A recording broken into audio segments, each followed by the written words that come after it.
우리 하나님의 말씀을 우리 이 시간 묵상하겠습니다. 하나님의 말씀은 다니엘서 6장 10절입니다. 6장 10절의 말씀 우리 찾으셨으면 우리 함께 읽겠습니다. 시작.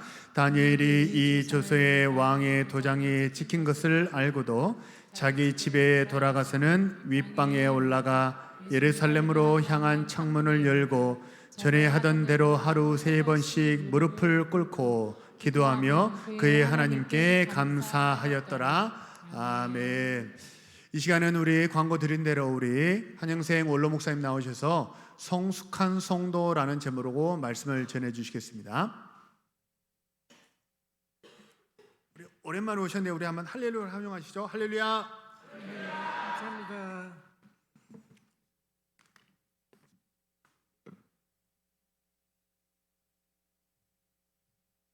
오래간만에 뵙겠습니다. 반갑습니다. 오늘 주일은 어느 주일보다도 정말 경사스러운 주일입니다. 예수님이 부활하신 주일이고 또 우리 교회 74주년 창립기념주일로 지키기 때문에 정말 경사스럽고 영광된 그런 이 자리가 되었습니다. 오늘 예수님의 부활을 축하하고 또 교회 창립을 기념하는 우리 모든 성도들에게 부활의 은총이 충만하기를 주님의 이름으로 축원합니다. 오늘 예수님이 부활하신 날인데 우리 성도들이 예수님의 부활의 진정한 의미를 알고 이 부활절 예배를 드리는지 모르겠어요. 여러분 중에 내가 예수의 부활의 진정한 의미가 뭐냐 물으면 글쎄 대답할 분이 있을런지 모르겠어요. 제가 여러분들은 무시해서 하는 소리가 아니에요. 대부분 성도들이 예수의 부활을 말하면서 예수의 부활의 진정한 의미가 무엇인지도 모르고 예수님의 부활을 말하고 예수님의 부활을 축하하는 그런 일들이 사실 많이 있습니다. 오늘 우리가 예수님의 부활의 진정한 의미를 알고 이 시간 예배를 드려야 돼요. 그래야 우리의 예배가 하나님께 영광이 되는 겁니다. 제가 간단하게 예수의 부활의 진정한 의미가 무엇인지 말씀을 드리겠습니다. 예수님이 이 땅에 오신 것도 우리 위해서 오셨어요. 거룩한 분이 육의 인간의 몸을 입고 이 땅에 오셨고 십자가에 못 박혀 비참하게 돌아가신 것도 우리 죄를 사하고 우리를 구원하기 위해서 십자가에서 돌아가셨어요. 그러나 예수님이 부활하시지 못했다고 하면은 예수님의 탄생도 무의미하고 예수님이 십자가에 못 박혀 죽으신 것도 아무런 의미가 없습니다. 그러나 예수님이 부활하심으로 인해서 예수님은 우리의 구주가 되셨고 예수님이 흘린 보혈의 피가 우리의 죄를 사하는 능력이 되었고 예수 믿는 성도들은 천국 가는 축복을 받게 된 겁니다. 이게 바로 부활의 의미예요. 그래서 바울이 고린도전서 15장 17절에 말하기를 그리스도께서 다시 살아나신 일이 없으면 너희 믿음도 헛되고 너희가 여전히 죄 가운데 있을 것이다. 바로 이 말은 예수의 부활이 없으면 예수의 죽음도 헛되고 예수님은 우리의 구주가 될 수가 없다는 그 말이에요. 그러나 예수가 다시 살아나심으로 인해서 십자가에 흘린 보혈의 피가 우리의 죄를 사하는 능력이 되고 우리를 천국 가는 복된 길을 열어주신 것이 되는 것입니다. 예수가 부활하심으로 인해서 초대교회가 창립이 되었어요. 예수의 부활로 복음의 씨앗이, 생명의 씨앗이 예루살렘에 떨어지면서 교회가 세워지고, 그 교회를 통해서 소아시아 세계 전역을 퍼져서 복음이 전파되고, 복음이 전파되는 곳마다 교회가 세워졌습니다. 우리 동문교회도 이 부활의 역사로 인해 가지고 1952년 4월 6일 날 과해동에서 이북에서 피난 온 신앙인들이 안녕의 성도의 가정에 모여가지고 그 집 대문에다가 동문교회라고 하는 과해동교회라고 하는 간판을 붙이고, 오요한 목사님이, 죄송합니다, 자꾸 말이 실수가 안 돼, 오요한 전도사가 예배를 인도하면서 시작된 것이 바로 우리 동문교회 모체가 되는 겁니다. 그래서 지금까지 자라온 우리 동문교회가 벌써 74년이라는 긴 세월을 보냈습니다. 이제는 우리 동문교회 성도들이 74년이라는 긴 역사를 가지고 있는 교회니까 좀 성숙한 성도가 되어져야 되겠어요. 74년이라는 역사를 가진 교회 성도들이 여전히 똥오줌도 제대로 가리지 못하고 기저귀 차고 있는 그런 어린아이와 같은 그런 신앙이 되면 안 됩니다. 이제는 성숙한 성도들이 되어가지고 성숙한 신앙생활을 하고 성숙한 성도들로서 교회를 섬기는 그런 성도들이 꼭 되어져야 되는 겁니다.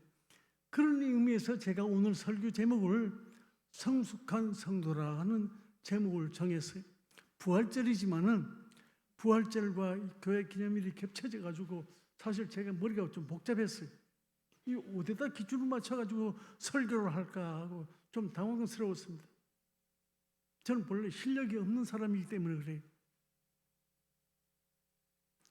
그래서 내가 오늘 우리 74주년을 맞는 교회가 성숙한 성도가 되어야겠다 해서 설교 제목을 정했는데, 성숙하다 하는 이 단어는 한자로, 성자는 서로를 이룰 성자, 숙자는 열매 숙자예요. 이 말의 뜻은 무슨 뜻인가 하니까 나이가 먹어서 어른스럽다 하는 그런 말이에요. 그리고 잘 자랐다 하는 그런 뜻을 가지고 있는 것이 성숙이에요. 이제는 우리 교회 성도들이 정말 성숙한 성도가 되어서 잘 자란 사람, 어른다운 삶을 살고 어른다운 생각과 어른다운 신앙으로 교회를 섬기는 그런 성도들이 꼭 될 수 있기를 주님의 이름으로 축원합니다. 어떤 사람이 성숙한 성도냐? 제가 다니엘을 통해서 성숙한 성도가 어떤 것인지 여러분들에게 소개를 하려고 합니다. 오늘 본문의 이야기는 다니엘이 죽음의 위기에 처해 있던 그런 시간이, 다리오 왕 외에 어느 신에게나 사람에게 무엇을 구하는 사람은 다 사자굴에 집어넣는다 하는 그런 문서에 도장이 찍혀 있는 그런 시점인데도 다니엘은 오늘도 여전히 창을 열고 예루살렘을 향해서 하나님 앞에 기도하고 있습니다. 다니엘은 성숙한 성도의 가장 모범적인 성도예요. 성숙한 성도의 표준이 되는 사람이 다니엘입니다. 다니엘이 창을 열어놓고 기도한 그 창은 다니엘이 어떤 성숙한 신앙의 인으로서 신앙생활을 했느냐 하는 것을 보여주고 있어요. 그래서 이 시간 다니엘이 열어놓은 창을 통해서 성숙한 신앙인이 어떤 사람인가 하는 것을 우리가 한번 배워보고 우리들도 정말 성숙한 성도로서 74년의 역사를 가진 교회답게 그렇게 신앙생활하는 성도 여러분들이 꼭 되시길 바랍니다. 다니엘이 열어놓은 창은 신앙을 지키겠다고 하는 강한 의지를 보여주는 창이에요. 이 의지라고 하는 단어는 내가 옳다고 생각하는 것은 어떤 경우에도 포기하지 않고 그대로 밀고 나가겠다는 강한 정신력을 의지라고 하는 겁니다. 오늘 우리 성도들이 신앙을 지키겠다고 하는 강한 정신력을 가지고 살아가야지. 그래야 신앙을 지킬 수가 있지. 죄 많고 유혹이 많은 오늘 이 현실 속에서 믿음을 지키고 살아갈 수가 있게 되는 겁니다. 제가 대구에서 전도사로 사역할 때 1962년도 이야기예요. 신앙을 지키기 위해서 강한 의지로 살아간 한 집사님 한 분을 소개하겠습니다. 우리 교회가 지금 현재 동대구 교회가 있는 동대구역이 있는 그 지역이 있었어요. 대로 건너편에 주유소, 기름 창고가 있을 때 제가 자꾸 김이 쇠요. 헛소리가 자꾸 나오는데 죄송합니다. 교회 건너편에 기름 창고가 있었는데 그때는 62년도에는 대구에 주유소가 거의 없었습니다. 그래서 자동차를 가진 사람들이 그 기름 창고에 와가지고 기름을 사가지고 가게 됐어요. 근데 그 기름을 자주 사러 안 오고 좀 많이 사가지고 가야겠다 하는 사람들은 그 주유소 격리를 담당하고 있는 사람한테 뒷돈을 주고 기름을 더 사가는 그런 일도 있어요. 근데 그 격리를 맡고 있는 사람이 누구냐 그러면은 대구 모 교회 집사님이었었어요. 그래서 자꾸 뒷돈으로 부정한 돈이 들어오니까 이 집사님이 고민이 됐어요. 내가 예수 믿는 사람이고 집사인데 이런 부정한 돈을 받았어야 되겠느냐 생각다가 내가 이 자리를 떠나야겠다. 그 자리는요 돈이 많이 생긴 자리이기 때문에 서로 들어가려는 자리. 또 그리고 그때 사회 경제가 너무 어려웠습니다.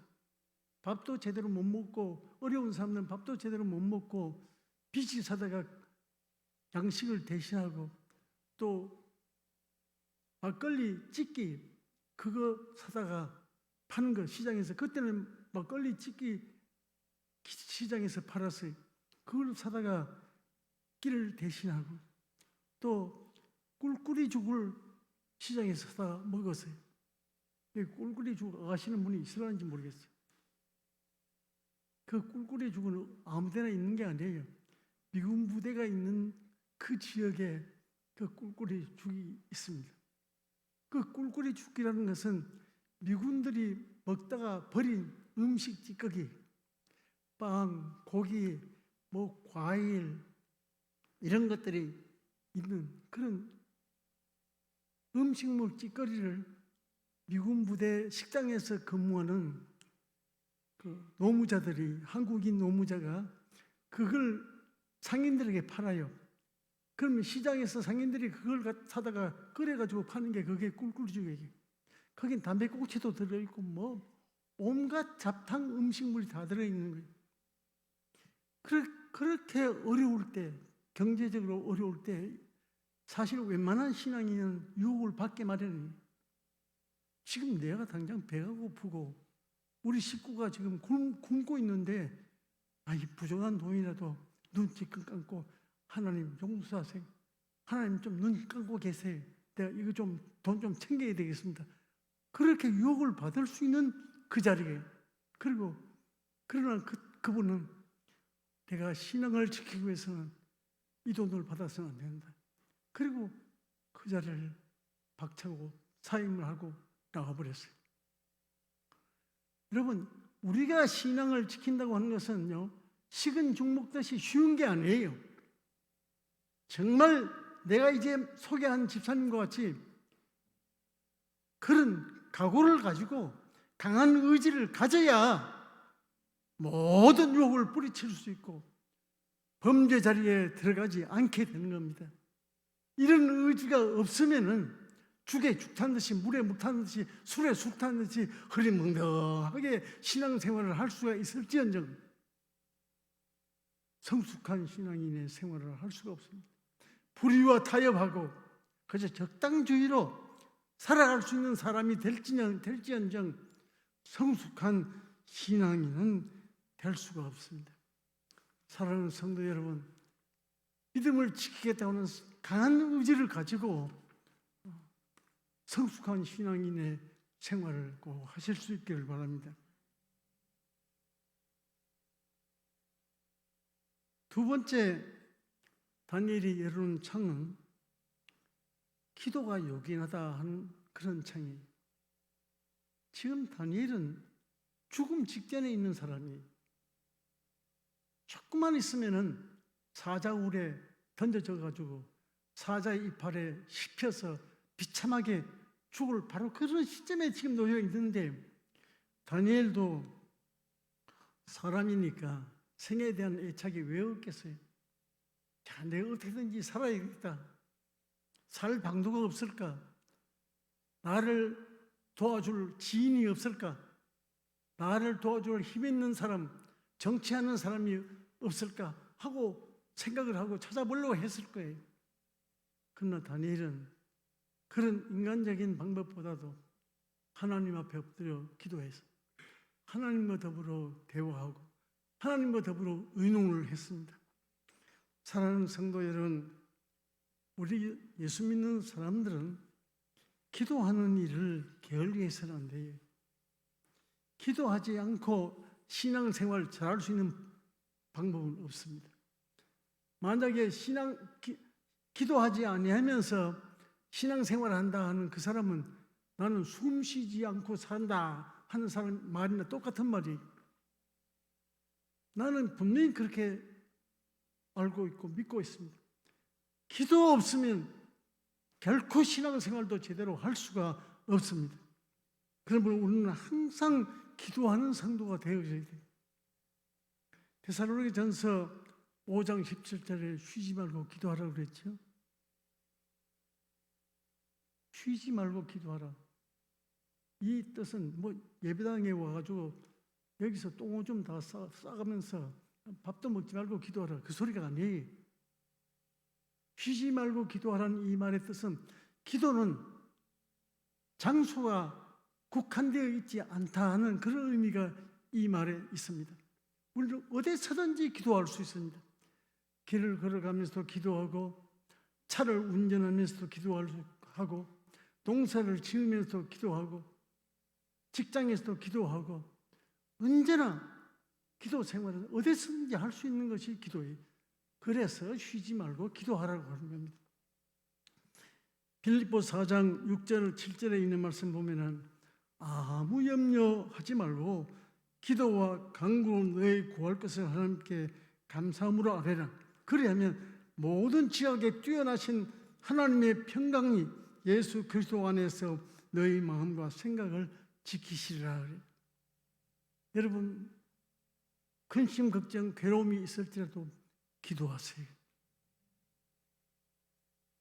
괜히 내 머리 짜내가면서 내 방법으로, 내 경험으로 뭘 살아보려고 발버둥 치지 말고 그 전에 하나님 앞에 엎드려 기도하는 성도가 꼭 되어져야 됩니다. 나는 올해 그 동교회 달력에 참 좋은 글자가 글귀가 있어요. 여러분들이 그걸 제대로 보고 새겼는지 모르겠습니다. 1월달 달력의 맨 부분에 보면은 기도하는 무릎이 세상을 이길 수 있다, 그렇게 있어요. 그거 보셨어요? 그거? 뭐 그런 것도 좀 제대로 보고 좀 그대로 이렇게 하려고 해야지. 기도하는 무릎이 세상을 이길 수 있다. 그 다음에 2월 달에는 보니까 기도는 하나님과 대화다 그래. 그렇습니다. 기도는 하나님과의 대화예요. 하나님과 대화를 많이 하세요. 이야기를 많이 하세요. 의논을 많이 하세요. 그리하면 하나님이 우리에게 지혜를 주시고 능력을 주셔서 세상을 이길 수가 있게 되는 겁니다.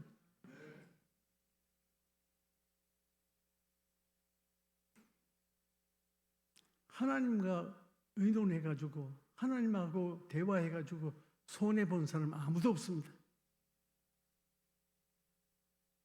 여러분 하나님과 대화해서 손해보았어요? 저는 없어요. 저는 그런 게 없어. 하나님과 대화하는 사람이 되어져야 신앙생활도 제대로 할 수 있고 믿음의 성숙한 성도가 꼭 될 수가 있는 것입니다. 기도하자 우리 힘을 다하여, 기도하자 우리 힘을 다하여. 여러분 힘 다해서 기도하세요. 세상에서 바르게 신앙생활을 하고 싶습니까? 기도하세요. 세상의 어려운 환난과 질고를 이기면서 신앙생활을 하시고 싶습니까? 기도하세요. 기도하는 성도가 바로 성숙한 성도입니다. 셋째로 다니엘이 열어놓은 창은 어떤 창이냐? 신앙을 지키겠다고 하는 일사각오의 창이에요. 신앙을 지키겠다고 하는 죽을 각오를 하는 창이 바로 다니엘이 열어놓은 창입니다. 지금 다니엘이 창을 열고 기도하면 죽는 건 뻔하고 곧 몇 시간, 한 시간 못 가서 죽을 판인데, 그러나 다니엘은 내가 사자 이빨에 씹혀서 죽을지라도 나는 신앙을 지킨다고 하는 강한 그 신앙의 의지를 보여주고 있습니다.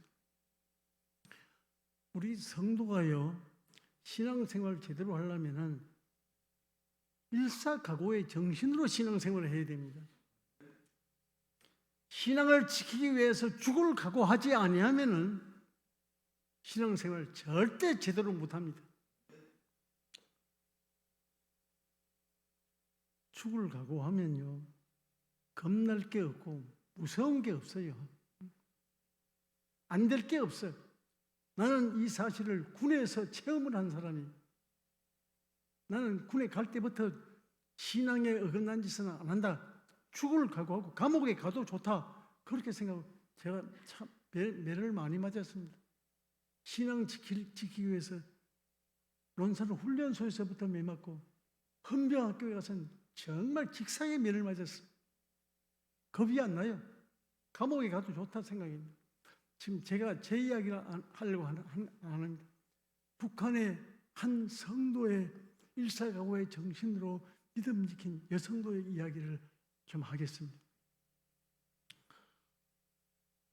6.25 전쟁 때에 국군들에게나 또 미군들에게 포로로 잡힌 인민군들을 수용한 곳이 어디냐면 거제입니다. 거제 수용소, 포로 수용소가 있었는데 이 포로들 가운데는 두 분류가 있어요. 한편은 철저한 공산주의자고 자들로서 남북 포로 교환할 때 북한으로 가겠다는 사람들이 있고, 또 한편으로는 공산주의가 싫어서 포로 교환할 때 나는 한국으로 간다 하는 그런 사람들이 있었는데, 그 사람들을 반공포로라 그렇게 불렀습니다. 그 반공포로를 위해서 천막 예배당을 하나 마련했어요. 그리고 그 천막 예배당을 관리하는 선교사님이 한 분 계셨는데, 그분이 바로 북장로교회 선교사 옥호열이라는 선교사님이에요. 이분이 한 번은 천막 예배당 안에 들어가니까 머리 빡빡 깎은 인민군이 눈물 줄줄 흘리면서 울고 있더라는 거예요. 그래서 저 사람이 왜 우나 하고서 가서 물어봤대요. 물어보니까 자기가 우는 이유를 말해주는데, 그 사람은 북에 있을 때 신앙생활을 안 한 사람이에요. 그리고 자기 부인은 철저하게 신앙생활하고 남편이 매질을 하고 욕을 하면서 막 해도 이 부인은 교회에 나갔다. 매를 맞으면서도 나는 죽어도 좋다. 당신한테 내가 교회 나가기 때문에 맞아 죽어도 좋다 하면서 교회에 나가고. 그리고 이분이 특이한 점이 찬송을 잘 불렀어요. 무슨 찬송이냐면 내 주를 가까이 하게 하면 그 찬송 그만 집에서 부르는 거예요. 그것만 부엌에서 그때는 화목으로 밥할 때니까 나무로 불 떼면서 내 주를 가까이 하게 하면 빨래하면서 내 주를 가까이 하게 하면 그냥 집안에 왔다 갔다 하면서 내 주를 가까이 이 남편이 듣기가 싫은 거예요. 야 이년아 그거 좀 입 다물어 이년아 그러면서 막 두들겨 패고 막 쥐받고 그래서 매를 맞으면서도 내 주를 가까이 매를 맞으면서도 교회 출석 그러던 참에 6.25 전쟁이 벌어져서 남편이 인민군의 군으로 이제 소집장이 나와서 가게 됐어요. 근데 인민군에 입대하는 그날도 이 부인이 부엌에서 밥을 하면서 내 주를 가까이 아이고 이 미친년아 오늘 내가 군에 입대한다. 군에 입대하면 내가 죽을는지 살란지 모르는데 뭐 지금도 내 주를 가까이 해. 아이고 인연이 미쳐도 더럽게 미쳐서 인연이 그러면서 막 두들겨 패고 팼다는 거예요. 그리고선 군에 입대해가지고 바로 전선에 투입이 됐는데 미군들에게 포로가 됐어요, 이 사람이. 근데 미군들은 그런 일이 있었다고 그래요. 자기 군인들이 희생이 많으면 지휘관이 포로들을 다 불러내가지고 그냥 죽여버린다. 그날따라 미군의 피해가 심하니까 지휘관이 포로들을 다 잡아내라, 다 꺼내라, 죽이라고 그랬어요. 근데 이 사람이 가만 생각하니까 미국 사람들은 예수 믿는 사람들이라고 하던데 예수 믿는 무슨 표시만 하면은 살려주겠다 싶은 생각이 머리 드는 거예요. 그래가지고 아멘, 아멘, 아멘, 아멘. 천주교 교인들 가듯이 십자가 그랬지. 가서 십자가 그러면서 아멘, 아멘, 아멘. 그러니까 미군들도 아멘 그러거든. 그래서 이 지휘관이 저게 예수 믿는 사람이구나. 더 나와요. 그 사람만 내놓고 다 총살시켜 버렸어요. 그 지휘관이 가만 생각해 저게 진짜 예수제인지 알 수가 없단 말이에요. 저걸 알아보는 방법이 없을까 생각하다가 너 찬송 부를 줄 알아? 물어봤어요. 통역을 시켜서 그렇게 그러니까 이 사람이 예, 압니다. 그러니까 한번 불러봐. 그래. 자기가 무슨 교회를 나가게 됐습니까? 자기 부인 두들겨 패기만 열심히 했는데 무슨 찬송을 부르겠어요? 그래서 우리말에 서당께 3년이면 풍을 얻는다고 그러잖아요. 매질을 하면서도 그 들은 내 주 가까이 거기에 머릿속에 조금 박혀있어 기억이 나는 거예요. 그래서 내 주를 가까이 하게 하면 십자가 진 같은 고생이나 거기까지는 가사가 생각나는데 그 다음에 가사가 안 나는 거예요. 살고 싶습니다. 하나님 날 좀 살려주소. 그랬어요. 그러니까 미군이 그게 무슨 소리인지 모르지만 다 찬송가 가사인 줄 알고 살고 싶습니다. 하나님 날 좀 살려주세요. 그러니까 오케이. 포로 수용소에 간 거예요. 그래서 자기 부인을 생각하면서 울고 있다고 그래요. 너무 고맙고 너무 감사하고 내가 매질한 게 너무 미안하고 죄송스럽고 우리 부인의 찬송 소리가 나를 전선에서 살려주셔서 너무너무 감사하다. 그러면서 울더라고요. 그래서 그분이 방공포로 석방된 다음에 포로로 석방된 다음에 오코열 목사님이 선교부로 불러와가지고 그 선교부가 지금 그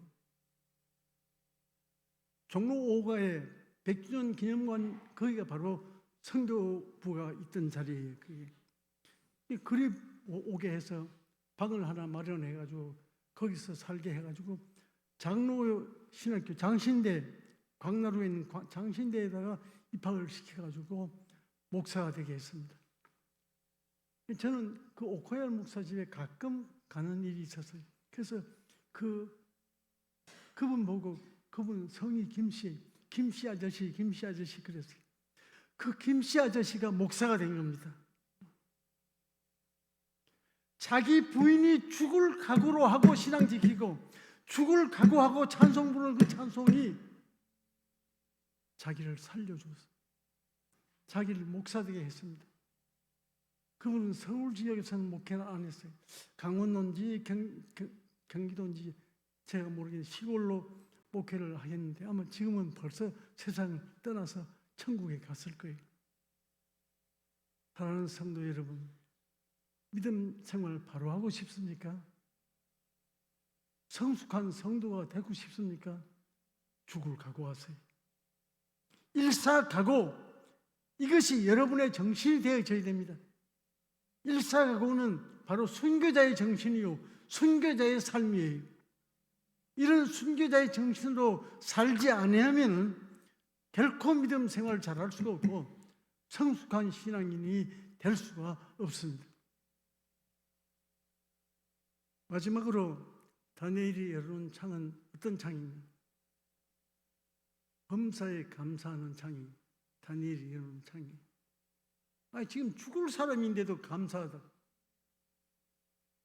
지금 곧 죽을 텐데 감사했어요. 데살로니가전서 5장 18절에 범사에 감사하라. 이 범사에 감사는 하나님이 원하시는 거고 하나님이 우리에게 요구하시는 것이 범사에 감사예요. 여러분, 우리는 잘 될 때, 좋을 때, 기쁠 때, 즐거울 때 그때만 감사하잖아요. 하나님의 말씀은 범사에 감사해라. 괴롭든지 잘 되든지 못 되든지 어려울든지 항상 감사해라. 이게 바로 성도의 아름다운 생활이에요. 여러분, 감사하는 생활같이 아름다운 생활은 없습니다. 그건 멋진 생활이에요. 정말 멋쟁이 생활이 감사의 생활이에요. 범사에 감사하세요. 제가 벌써 11시 30분인데 죄송합니다. 요거 하나만 예화 하나 들고 내가 마치겠어요. 내가 꼭 30분만 설교하려는데 하긴 설교에 30분도 안 됐어. 안 됐지.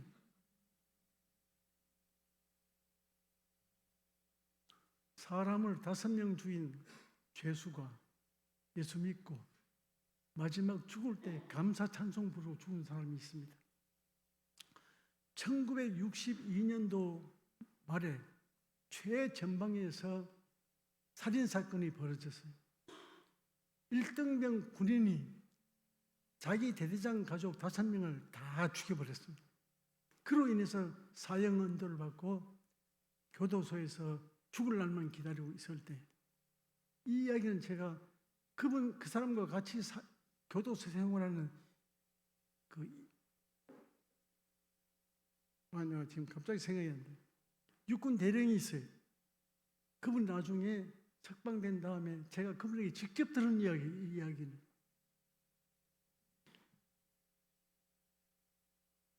죽을 날을 기다리고 있던 참에 사회에서 목사님 한 분이 전도하러 왔는데 그 전도를 받고 예수 믿기를 시작했어요. 그분이 교도소에서 얼마나 전도를 많이 했는지 모른다고 그래요. 그 육군 대령이 나한테 말하기를 그 사람만큼 전도 많이 한 사람이 없다고 그래요.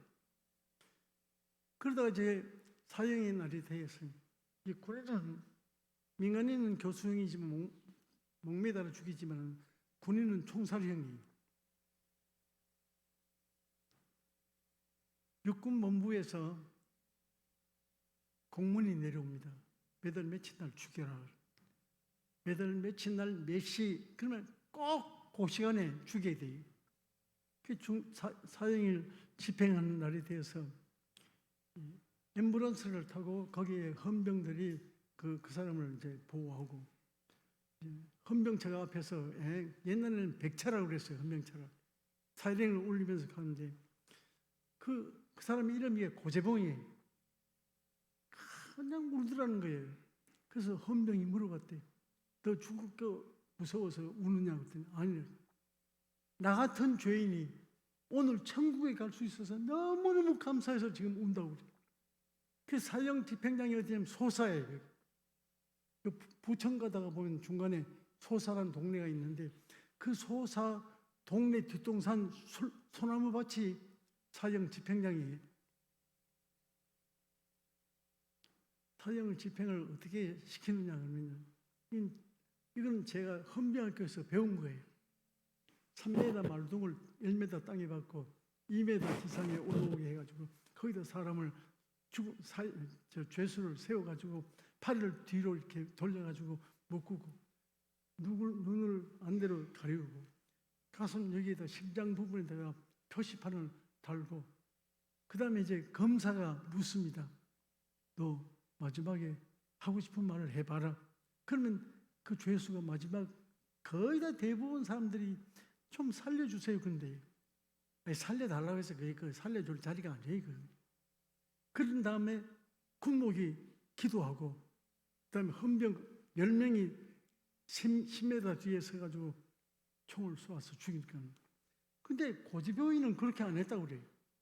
이 나무에다 그냥 세워놓고 팔도 뒤로 돌려 묶지도 않고 눈도 가리지도 않고 가슴에 표시판만 달고 이제 있었는데 검사가 묻기를 너 마지막에 하고 싶은 말이 있으면 해라. 그러니까 내가 찬송 부르다가 웃으면은 총을 쏘아주세요. 그래서 고집영이가 찬송을 부르는데 그 찬송이 하늘 가는 밝은 길이 바로 그 찬송이 1절이 하늘 가는 밝은 길이고 3절이 나는 부족하여도 영접하실 테니 이게 정말 감사가 묻어있는 그런 찬송입니다. 나는 부족하지만은 하나님이 받아주실 걸 바라고 나는 부족하여도 영접하실 터이니 그 찬송을 부를 때 지휘관이 신호탄을 빵 쏘가지고 10명 헌병이 총을 쏘아서 죽었어요. 그 사형을 집행하고 온 헌병들이 하는 말이 야 너무 아까운 사람 죽여. 그냥 그 얼굴이 천사 같으라는 거예요. 여러분 비록 땅 위에 오래 살지를 못한 젊은 청년이 사람을 5명이나 죽이는 살인자였지만은 예수 믿고 구원받고 천국 가는 길에 감사하면서 갔습니다. 여러분 매사에 범사에 감사하는 생활을 하고 싶지 않습니까? 감사하는 생활을 하세요.